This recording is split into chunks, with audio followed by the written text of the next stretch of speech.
বেল্লা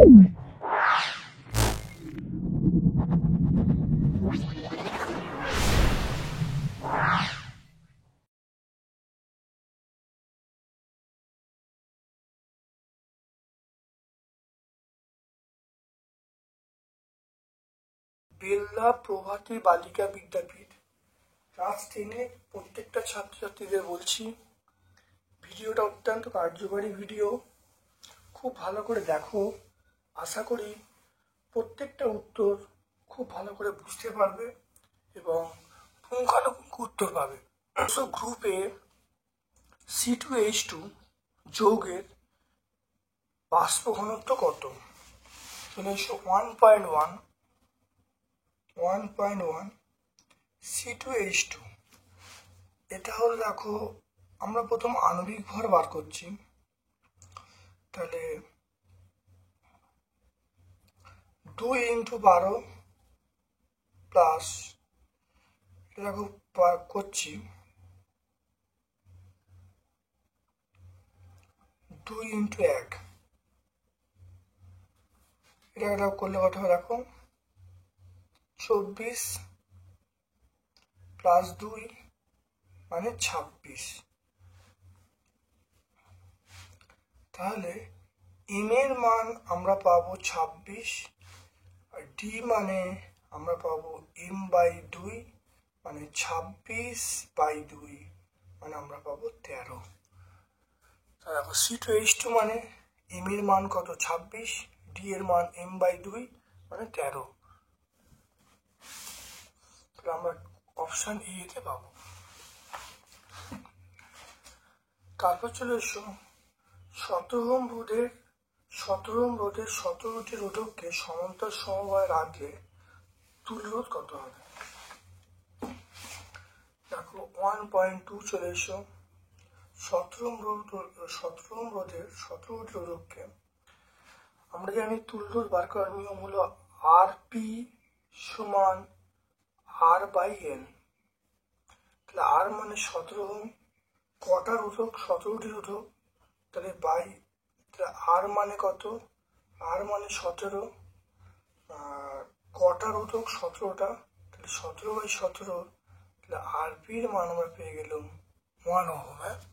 দেখে নাও 17 ওহম রোধকের সংখ্যা 17/17 মানে 1 ওহম।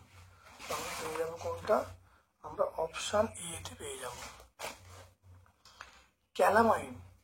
ক্যালামাইন কোন ধাতুর আকরিক? ক্যালামাইন দেখতে পাচ্ছ, দেখো জিঙ্কের আকরিক, তাহলে ক্যালামাইন আমরা বলবো জিঙ্কের আকরিক। বাল্যচক্রে কোন তরল ব্যবহার করা হয়? পারদ ব্যবহার করা হয়। স্মেলিং সল্টের উদাহরণ,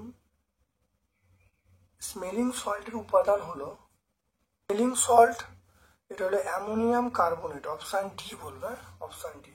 স্মেলিং সল্টের উপাদান অ্যামোনিয়াম কার্বনেট। আয়তন প্রসারণ গুণাঙ্কের মাত্রিয় সংকেত, এটা আমরা বলবো θ⁻⁻1, অপশন ডি বলবো। তড়িৎ বিশ্লেষণে তড়িৎ শক্তি রূপান্তরিত হয় দেখো রাসায়নিক শক্তিতে, অপশন সি আমরা বলবো। আদর্শ পরিবাহিতার তাপ পরিবাহিতাঙ্কের মান আমরা অসীম বলবো। পাত্রের প্রসারণ বেশি হলে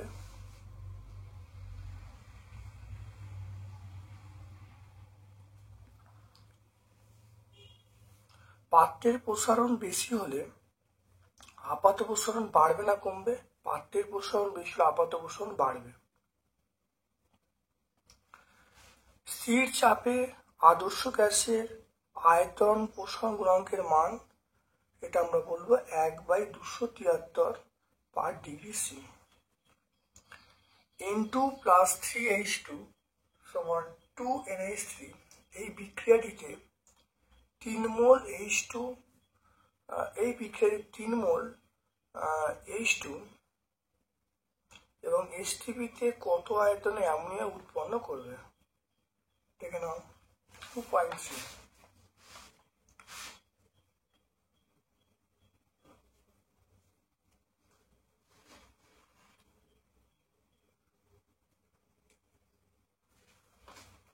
দেখে নাও 3 মোল H2, এসটিপিতে 3 মোল H2 কত আয়তনের অ্যামোনিয়া উৎপন্ন করবে?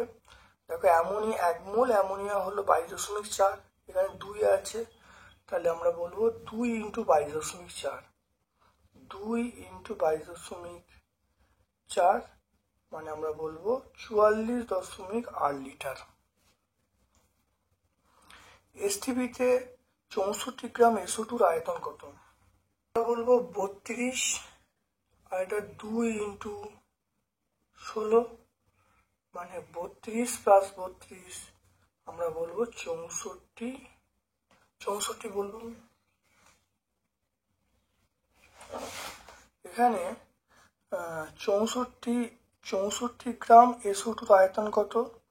তাহলে 64 গ্রাম, তাহলে এসটিপিতে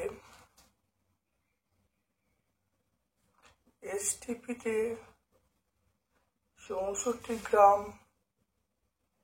SO2 মানে হলো 22.4 লিটার। তাহলে এইটা 1 মোল আয়তন হলো 22.4 লিটার।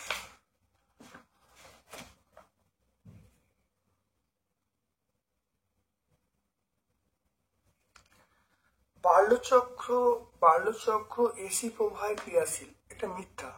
বার্লোচক্র সমপ্রবাহ বা ডিসিতে ক্রিয়াশীল।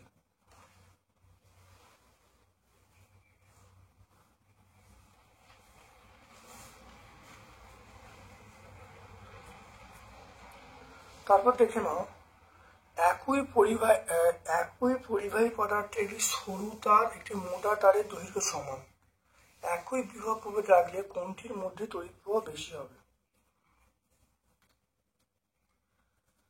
দেখে নাও বিভব প্রভেদ বেশি কি করে হবে? দেখে নাও, আমরা তাহলে ভি সমান আমরা আইআর বলবো, তাহলে দেখো একই পরিবাহী পদার্থের সরু একটি মোটা তারের দৈর্ঘ্য সমান, একই বিভব করে রাখলে কোনটির মধ্যে তড়িৎ প্রবাহ বেশি হবে? এখানটা ভিটা ধ্রুবক বা ভিটা একই, ভি যদি একই হয় তাহলে আইআরটা আমরা ধ্রুবক বলবো। আইআর যদি ধ্রুবক হয় তাহলে আমি এখান থেকে বলতে পারি, দেখো I প্রপোর্শনাল 1/R, এটা I প্রপোর্শনাল 1/R। এবার দেখে নাও, একই একটা সরু একটি মোটা তার একই বিভব রাখলে কোনটির মধ্যে তড়িৎ প্রবাহ বেশি হবে? মানে সরু তারের, তাহলে সরু তারের মনে রাখতে হবে, সরু তারের রোধ বেশি, মোটা তারের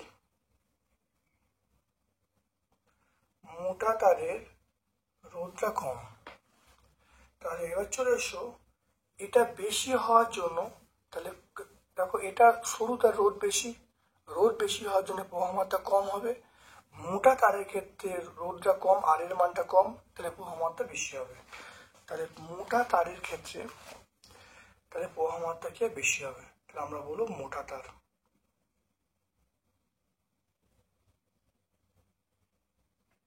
মোটা তারের মধ্য দিয়ে, মোটা তারের ক্ষেত্রে প্রবাহ মাত্রা বেশি হবে। H3BO3 একটি ড্যাশ তড়িৎ বিশ্লেষণ।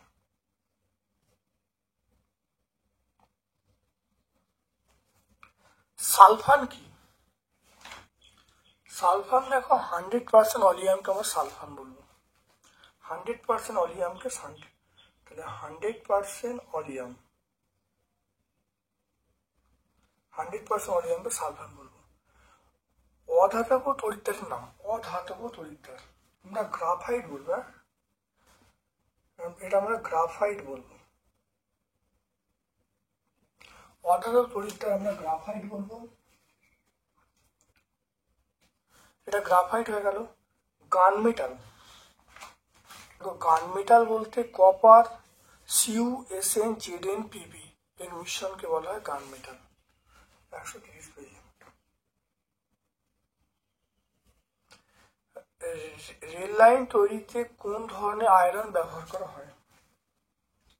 দেখো, রেল লাইন তৈরিতে আমরা ব্যবহার করব, দেখো রেল লাইন প্রস্তুতিতে, রেল লাইন, হেলমেট এগুলো প্রস্তুতিতে আমরা যেটা ব্যবহার করি সেটা হলো ম্যাঙ্গানিজ স্টিল ব্যবহার করি।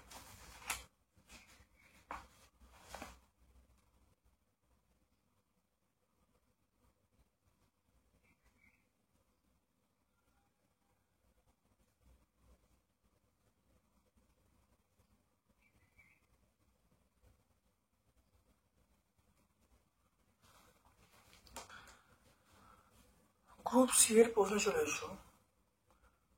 50 ওহম রোধের একটি তারকে 11 ভোল্ট তড়িৎ প্রবাহের মধ্য দিয়ে ব্যাটারির সঙ্গে 11 ভোল্ট তড়িৎ চালক ব্যাটারির সঙ্গে যুক্ত করা হলো।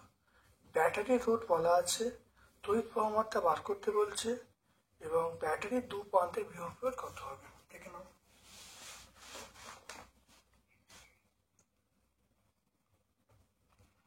তাহলে ক্যাপিটাল আর এর মান বলা আছে 50 ওহম। দেখো এবারে ভি এর মান, দেখো ই এর মান বলা আছে, ই এর মান 11 ভোল্ট। অভ্যন্তরীণ রোধ স্মল আর বলা আছে 5 ওহম। আই মানে আমরা বলবো E by R plus R.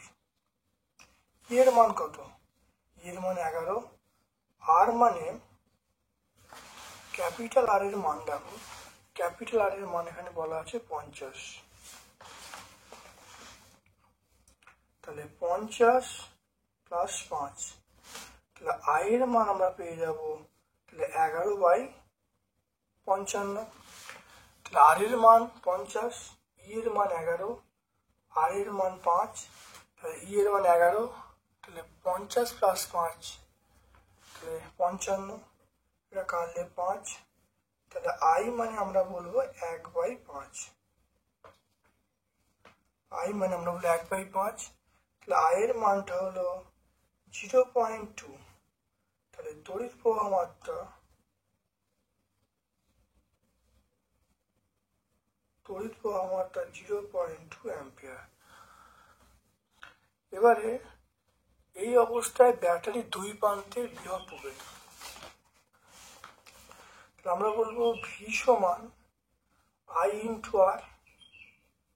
V সমান আই ইন্টু আর, আই এর মান 0.2, আর এর মান 50, এটা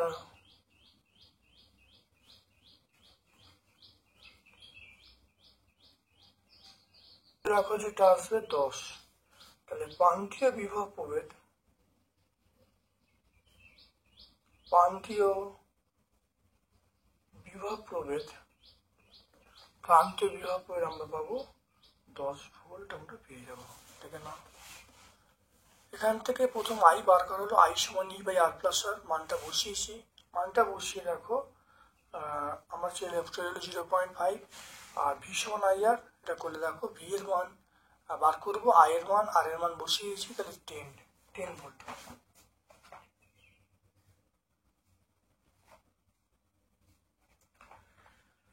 অথবা প্রশ্ন চলে এসো, দেখো 440 রোধের বাতিকে 220 ভোল্ট মেন লাইনের সঙ্গে যুক্ত করা হলো, 10 ঘন্টায় যুক্ত করা হলো ব্যাটারি তড়িৎ শক্তি।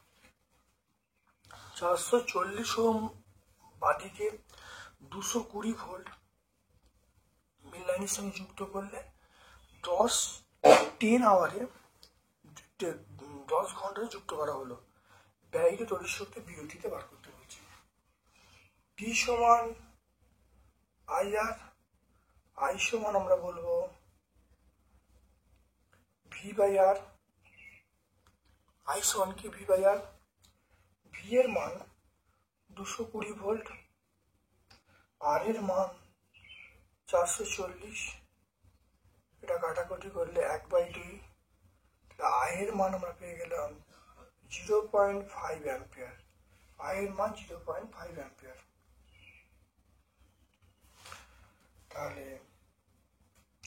ব্যয়িত তড়িৎ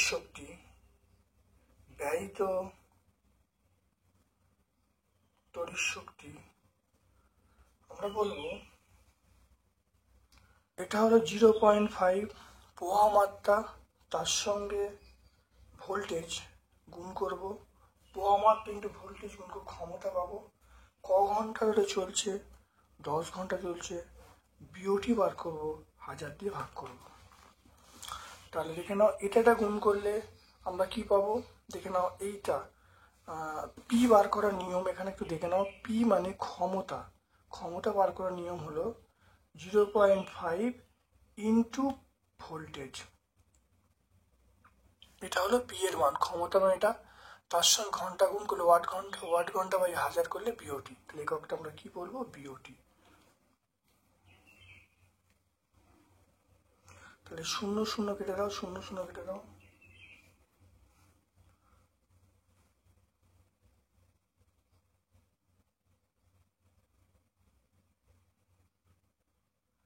তো এটা দেখো ভাগ করলে যেটা আসবে সেটা 11/10, 11/10 মানে 1.1 বিওটি। 11/10 মানে 1.1 বিওটি। দেখে নাও তাহলে ব্যয়িত তড়িৎ শক্তি আমরা পেয়ে যাবো 11/10, তাহলে 1.1 বিওটি। দেখে নাও তাহলে আমরা পেয়ে যাবো 1.1, তাহলে ব্যয়িত তড়িৎ শক্তি আমরা পেয়ে যাবো 11/10 মানে 1.1 বিওটি।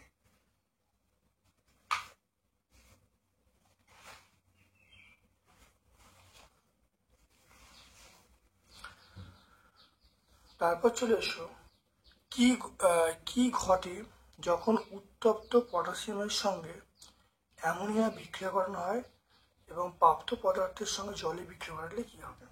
এখানে দেখো বিক্রিয়া লিখছি, তাহলে K+NH3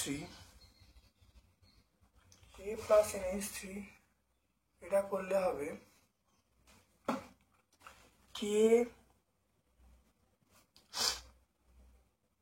দেখো KNH2 উৎপন্ন হবে প্লাস H2 উৎপন্ন হবে।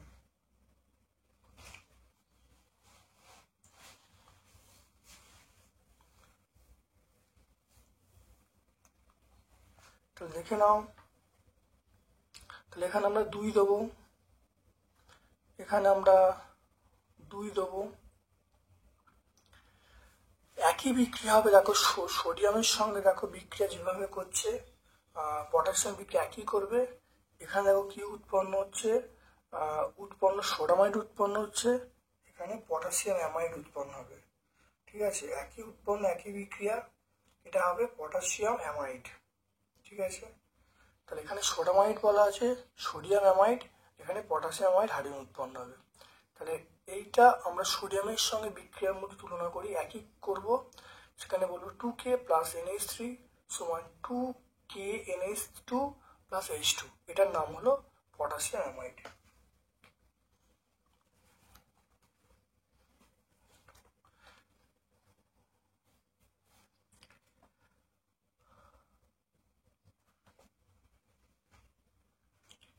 এবং এবার এখানে দেখে নাও, ওই পটাশিয়াম অ্যামাইড জলের সঙ্গে বিক্রিয়া করে আমরা কি বলবো, পটাশিয়াম অ্যামাইড জলের সঙ্গে বিক্রিয়া করে কস্টিক পটাশ, এখানে দেখো কস্টিক সোডা উৎপন্ন হয়েছে, অ্যামোনিয়া উৎপন্ন হয়েছে, আর এখানেও দেখো তাই উৎপন্ন হবে, মানে KOH উৎপন্ন হবে, অ্যামোনিয়া উৎপন্ন হবে। তাহলে সোডিয়ামের জায়গায়, তাহলে এখানে এইটা যদি জলের সঙ্গে বিক্রিয়া করে, জলের সঙ্গে বিক্রিয়া করে দেখানো, তাহলে এটা পটাশিয়াম, আমরা কি বলবো, পটাশিয়াম কস্টিক পটাশ অ্যামোনিয়া উৎপন্ন হবে। এটা একটু খাতায় দেখে নাও, এটা করে দেখাচ্ছি। K+NH3 এটা KNH2 + H2, এটা 2 এটা 2, এটা হলো KNH2, এটার সঙ্গে জলের বিক্রিয়া করলে যেটা উৎপন্ন হবে সেটা KOH উৎপন্ন হবে আর প্লাস অ্যামোনিয়া উৎপন্ন হবে।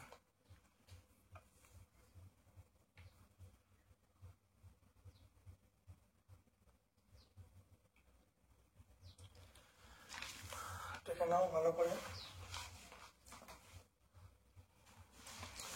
এরপরে দেখো চলে এসো ফেরাস সালফাইডের সঙ্গে হাইড্রোজেন সালফাইড প্রস্তুতকালে HNO3 ব্যবহার করা যায় না কেন? HNO3 একটি তীব্র জারক অ্যাসিড, H2S একটি তীব্র বিজারক পদার্থ। এটা পরস্পর বিক্রিয়া করে যাবে, বিক্রিয়া করে দেখো কি উৎপন্ন হবে। দেখো ফেরাস নাইট্রাইড উৎপন্ন হবে এবং উৎপন্ন যে H2S সেটা আবার বিক্রিয়া করে দেখো সালফার উৎপন্ন হবে, NO উৎপন্ন হবে, জল উৎপন্ন হবে। তাহলে আমরা এই পয়েন্টটা বলে দেবো।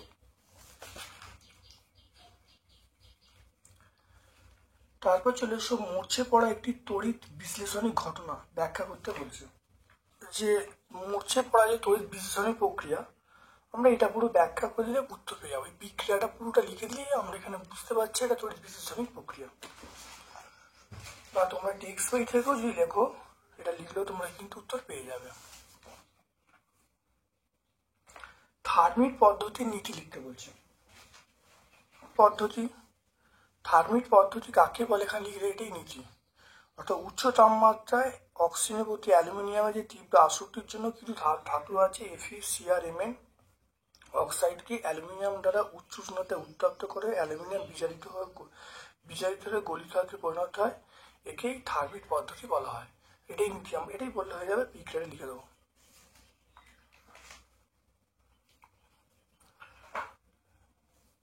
চলে এসো গ্রুপ ডি এর প্রশ্নে চলে এসো।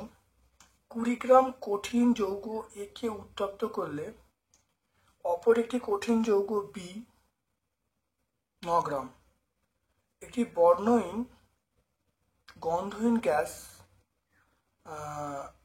C উৎপন্ন হলো। উৎপন্ন C STPতে আয়তন বলা আছে, C এর আয়তন। উৎপন্ন C এর পরিমাণ, উৎপন্ন C এর পরিমাণ 20 - 9 গ্রাম, সেটা আমরা বলবো 11 গ্রাম আমরা বলবো। STPতে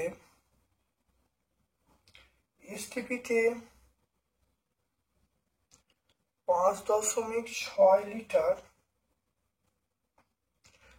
উৎপন্ন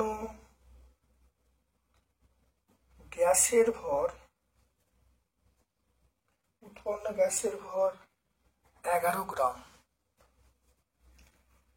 তাহলে আমরা 1 লিটার উৎপন্ন গ্যাসের ভর 11/5.6 গ্রাম বলবো।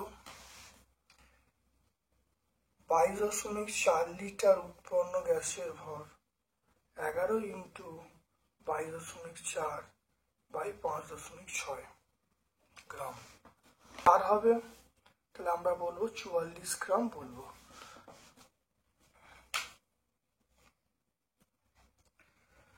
তাহলে 44 গ্রাম। তাহলে সি এর আণবিক ভর, তাহলে সি এর আমরা বলবো আণবিক ভর,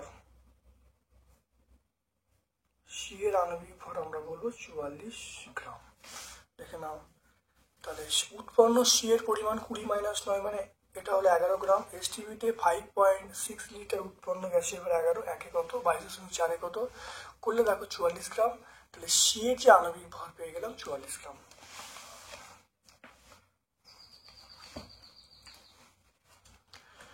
দেখো এরপর দেখো বাণিজ্যিক জিঙ্কে 35% অশুদ্ধি আছে। এরূপ 50 কেজি জিঙ্কের সঙ্গে অতিরিক্ত বিক্রিয়া ঘটালে কত পরিমাণ হারের উৎপন্ন হবে? আমরা বলবো অবিশুদ্ধ জিঙ্কের পরিমাণ, অবিশুদ্ধ জিঙ্কের পরিমাণ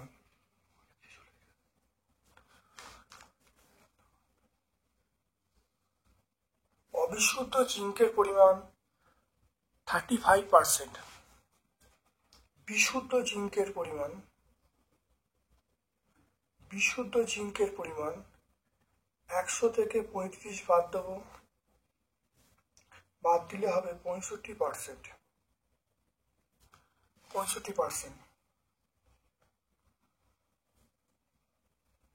তাহলে 100 গ্রাম অবিশুদ্ধ জিঙ্কে 100 গ্রাম অবিশুদ্ধ জিঙ্কে 100 গ্রাম অবিশুদ্ধ জিঙ্ক নমুনার মধ্যে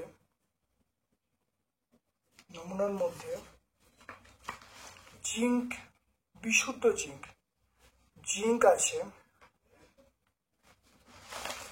এটা কত আমি বলবো 65 গ্রাম বলবো, 65 গ্রাম বলবো।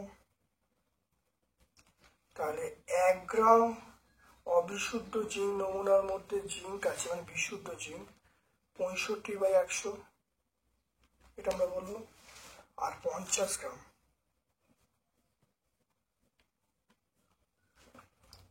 তাহলে 65 × 50/100, এটা কাটাকাটি করলে 2, এটা করলে কত হবে 32.5 গ্রাম। তাহলে অবিশুদ্ধ জিঙ্কের পরিমাণ 35%, বিশুদ্ধ জিঙ্কের পরিমাণ 65%। তাহলে 100 গ্রাম অবিশুদ্ধ জিঙ্কের পরিমাণ 65, একে কত 50 কত 32.5 গ্রাম।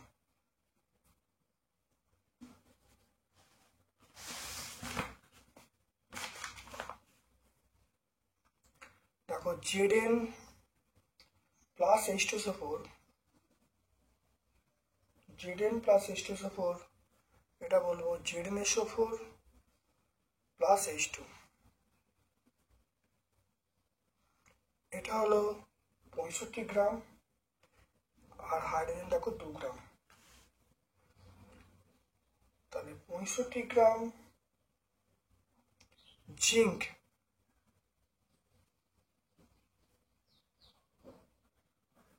উৎপন্ন করে 2 গ্রাম হাইড্রোজেন।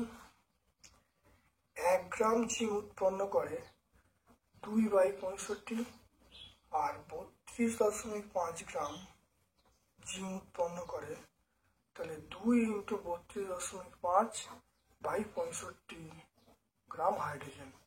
তাহলে 65/65 মানে আমরা বলবো 1 গ্রাম হাইড্রোজেন বা H2। দেখে নাও ভালো করে, খুব ইম্পর্টেন্ট অঙ্ক, এবার বুঝে নাও, খুব ইম্পর্টেন্ট, মানে অত্যন্ত পরিচিত অঙ্ক, মাধ্যমিক পরীক্ষায় এরকম অঙ্ক প্রায় দেয়। দেখো অবিশুদ্ধ জিঙ্কের পরিমাণ 35%, বিশুদ্ধ জিঙ্কের পরিমাণ 100 - 35 মানে 65%। 100 গ্রাম অবিশুদ্ধ জিঙ্কের জিঙ্ক 65, একে কত, আর 50 কত করলে দেখো 32.5 আসবে। বিক্রিয়াটা লেখা হলো, দেখো 65 গ্রাম জিঙ্ক উৎপন্ন করে 2 গ্রাম হাইড্রোজেন, একে কত, আর 32.5 করলে দেখো 65 1 গ্রাম হাইড্রোজেন।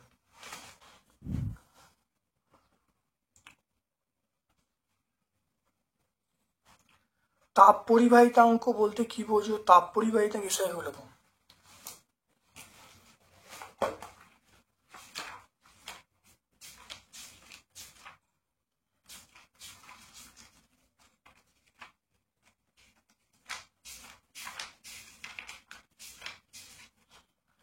দেখে নাও, তাপ পরিবাহিতাঙ্ক কোনো পদার্থের একক বেগ, একক প্রস্থচ্ছেদ যুক্ত পাতের দুই বিপরীত পৃষ্ঠে উষ্ণতার পার্থক্য একক হলে স্থিতাবস্থায় এক পৃষ্ঠ থেকে অপর পৃষ্ঠে লম্বভাবে একক সময় যে পরিমাণ তাপ দেবে তাকে তাপ পরিবাহিতাঙ্ক বলবো। এর একক আমরা বলবো watt, metre inverse, kelvin inverse. Page number 33 আমরা পেয়ে যাব, এটা পেজ নাম্বার 33-এ পেয়ে যাব। একটি অধাতব তাপ পরিবাহিতার নাম লেখো যা রূপোর থেকে বেশি। দেখো রূপোর থেকে বেশি আমরা হিরে বলবো, আবার হিরের উপর থেকে বেশি, তাহলে আমরা বলবো হিরে।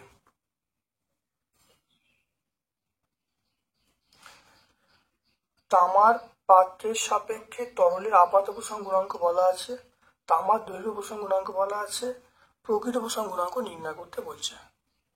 দেখে নাও,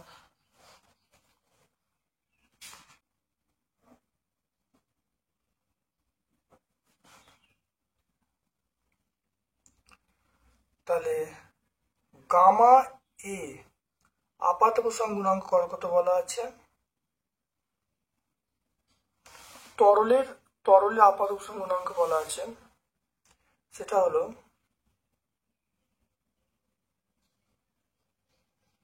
এটা। আর পাত্রের প্রসারণ দেখে নাও, পাত্রের প্রসারণ দেখো বলা আছে, তামার প্রসারণ বলা, দৈর্ঘ্য প্রসারণ বলা আছে, তাহলে আমরা gamma g 3 into 1.7 × 10⁻⁻⁵ per degree C.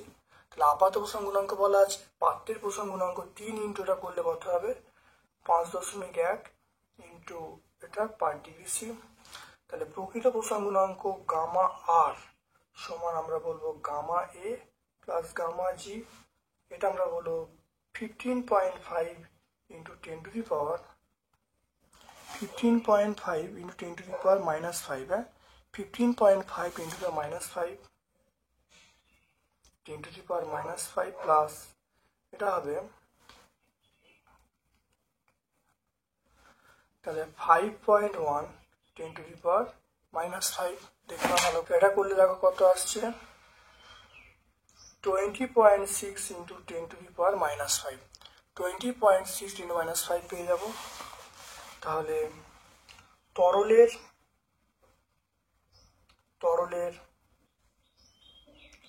প্রকৃত প্রসারণ গুণাঙ্ক 20.6 into 10⁻⁻⁵ পার ডিগ্রি সি। দেখে নাও গামা এর মানটা পেলুম, গামা জি এর মানটা পেলুম, আর গামা আর মানে প্রকৃত প্রসারণ গুণাঙ্ক, সেটা সমান গামা এ প্লাস গামা জি, মানটা বসিলাম, বসে তরলের প্রকৃত প্রসারণ গুণাঙ্কের মানটা পেয়ে গেলাম 20.6 into 10⁻⁻⁵ পার ডিগ্রি সি। 3 চলে এসো। 220 ভোল্ট 100 ওয়াট বাতিকে 440 ভোল্ট লাইনের সঙ্গে যুক্ত ছিল।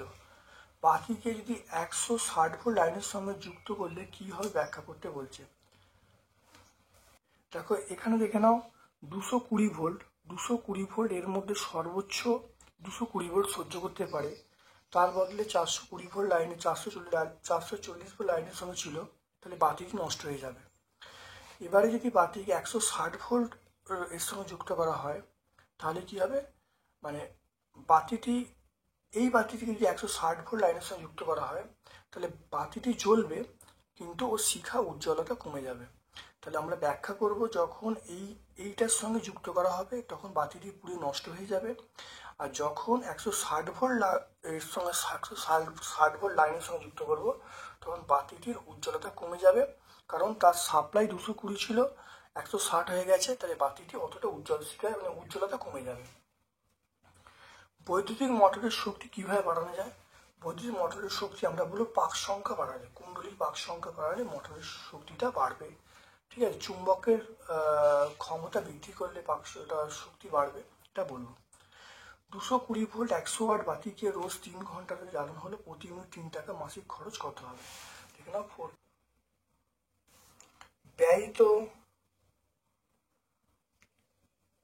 ব্যয়িত তড়িৎ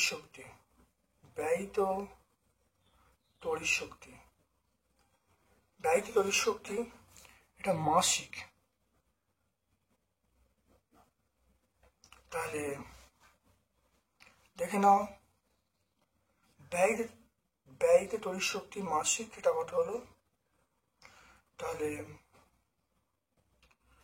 220 ভোল্ট দেখে নাও, তাহলে 100 ওয়াট 3 ঘন্টা ধরে চলছে, ওয়াট ঘন্টা ইন্টু 3 ওয়াট ঘন্টা, মাসিক মানে 30 দিয়ে গুণ করা হলো, ঠিক আছে, বাই আমরা কত বলবো 1000 বলবো। তাহলে দেখে নাও ওয়াট ঘন্টা 100 ইন্টু 3 এটা গুণ করলে দেখো আমরা কত পাবো, 100 ইন্টু 3 এটা গুণ করলে আমরা ওয়াট ঘন্টা পাবো, মাসিক মানে আমরা 30 দিয়ে গুণ করেছি, বাই 1000 করলে এটা বিওটি এককে, 0 কেটে দাও, তাহলে 3 3 9, তাহলে 9 বিওটি। এবার দেখে নাও তাহলে মাসিক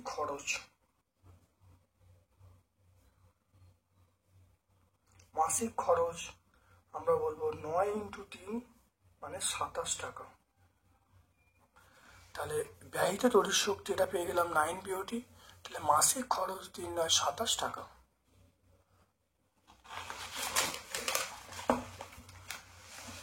আচ্ছা, একমুখী সমপ্রবাহের কম্পাঙ্ক আমরা বলবো, একমুখী সমপ্রবাহ মানে ডিসি এর কম্পাঙ্ক আমরা 0 বলবো। ডিসি অপেক্ষা এসির সুবিধা লিখতে বলছে।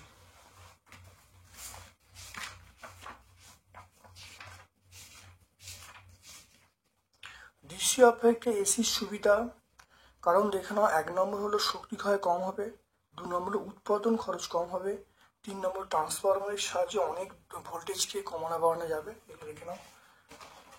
তারপর চলে এসো লাইভ এবং নিউট্রাল তারের বিভব পার্থক্য।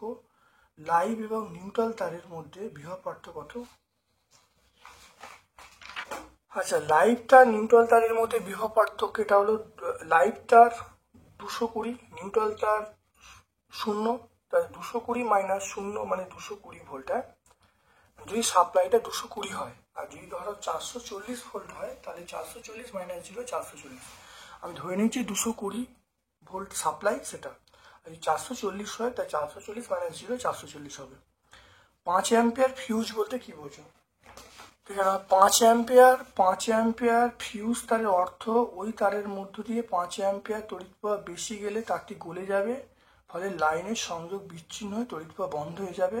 তাই ঠিক 5 অ্যাম্পিয়ার বা 5 অ্যাম্পিয়ারের কম তড়িৎ প্রবাহ লাইনের সঙ্গে ফিউজ তারটি যুক্ত করা হয়।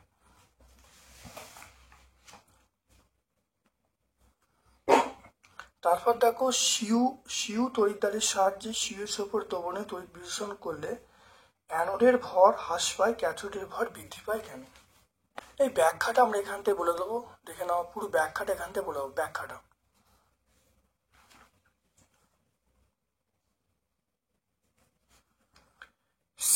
দেখো, তড়িৎ বিশ্লেষণে এসি তড়িৎ প্রবাহ ব্যবহার করা যাবে কি? যুক্তি দিয়ে লিখতে বলছে। দেখে নাও, তড়িৎ বিশ্লেষণের ক্ষেত্রে পরিবর্তী প্রবাহ ব্যবহার করা যায় না, কারণ পরিবর্তী প্রবাহের ক্ষেত্রে প্রতি মুহূর্তে তড়িৎ প্রবাহের অভিমুখ পরিবর্তিত হয়, ফলে তড়িৎদ্বারটি মেরু ধর্মিতাও সেটা পরিবর্তিত থাকে এবং তড়িৎদ্বার অভিমুখে আয়নগুলি গমন করতে পারে না বা গমন বিঘ্নিত হয়। তারপর লাস্ট প্রশ্ন চলে এসো, আজকে লাস্ট প্রশ্ন, শর্ত সমীকরণ সহ কিভাবে ইউরিয়া উৎপন্ন করবে? ইউরিয়া দেখো, ইউরিয়ার শিল্প উৎপাদন দেখে নাও, 175 বায়ুমণ্ডলীয় চাপে 170 থেকে 190 সেন্টি তাপমাত্রায় তরল অ্যামোনিয়া এবং CO2 কে বিক্রিয়া করে ইউরিয়া উৎপন্ন হবে। প্রথম ধাপে উৎপন্ন হবে অ্যামোনিয়াম কার্বমেট, পরে সেটা বিক্রিয়া ইউরিয়া উৎপন্ন হবে। এই বিক্রিয়াগুলো তোমরা লিখে দেবে, নয় এই দুটো বিক্রিয়া নয় এই দুটো বিক্রিয়া তুমি লিখে দেবে, লিখে দিলে উত্তর হয়ে যাবে। আজকে আমরা বেল্লা প্রভাতী বালিকা বিদ্যাপীঠ সম্পূর্ণ ব্যাখ্যা করলাম, যেটা দেখে নাও 178 থেকে শুরু আর 179তে শেষ। খুব ভালো করে ভিডিওটা দেখো, অত্যন্ত কার্যকারী ভিডিও। প্রত্যেকটা উত্তর আমি ব্যাখ্যা করেছি, প্রত্যেকটা অঙ্ক সলভ করে দিয়েছি। আশা করি এই ভিডিও থেকে তোমরা উপকৃত হবে। আমার পক্ষ থেকে সকলকে ধন্যবাদ এবং শুভকামনা জানাচ্ছি। তোমরা এই ভিডিও লিঙ্ক সকল বন্ধু বান্ধবের মধ্যে শেয়ার করে দেবে, ভালো লাগলে লাইক করবে, চ্যানেলটাকে সাবস্ক্রাইব করবে, বেল বাটনে ক্লিক করে দেবে।